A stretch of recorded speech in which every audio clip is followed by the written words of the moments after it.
Greetings! Thank you for lending an ear to the Voice of the Times for Thursday, February 17, 2022, brought to you by Wilkin Depot, the country's leading home improvement and construction supplies retailer. Shop conveniently 24/7 with the Wilkin online store. Just go to shop.wilkin.com.ph. For today's editorial, the Philippines must take the lead in ending plastic pollution. An alarming new study released this week makes it clear that the people of Earth have run out of time to simply continue to discuss ways to reduce or eliminate plastic pollution, and has massively exceeded limits save for humanity or the planet. As our country is the world's biggest contributor of plastic pollution in the oceans, and among the top 5 biggest producers of plastic waste on land or sea, we here in the Philippines have a moral obligation to take immediate drastic action to stop this destruction. The study in question was the work of the Stockholm Resilience Center, an environmental research institution in Sweden, and its release comes just ahead of a conference on ocean plastic pollution organized by the United Nations Environment Program and is scheduled to be held in Nairobi, Kenya at the end of this month.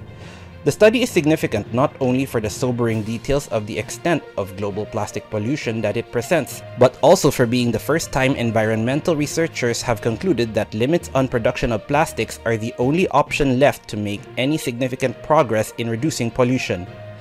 The study also pointed out that while recycling is touted as a solution, less than 10% of all plastic produced is actually reused or recycled to make other products. Meanwhile, the production of plastic continues to increase at a phenomenal rate, doubling in just over 20 years to 367 million metric tons annually as of 2020. According to several previous studies, which the Swedish study also acknowledged, the total mass of plastic now on Earth exceeds the biomass of all living animals and people by a factor of 4.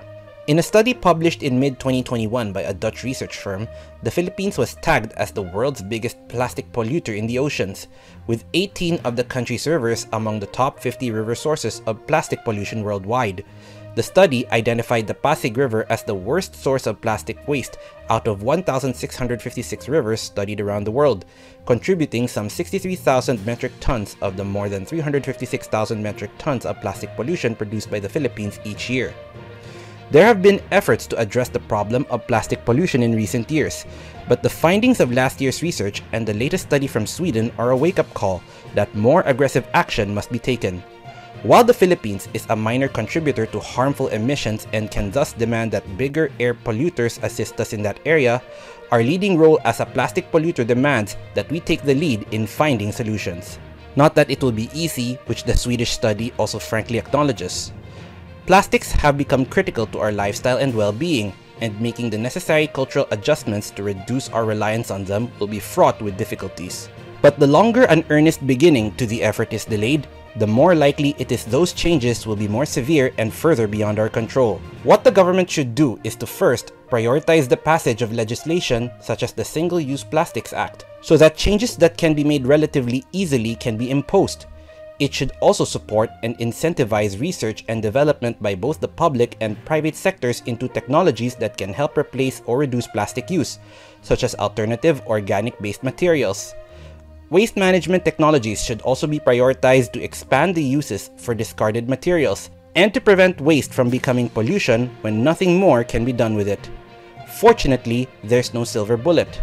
Not one answer is going to solve all of this, because a lot of these chemicals and materials are things that we use and that are necessary for our lives as of right now, the study said. Regardless of how much effort is made during the production or waste management phase, production volumes need to come down, it said. This seems very obvious to say, but it's only recently accepted as truth. The more you produce, the more you release.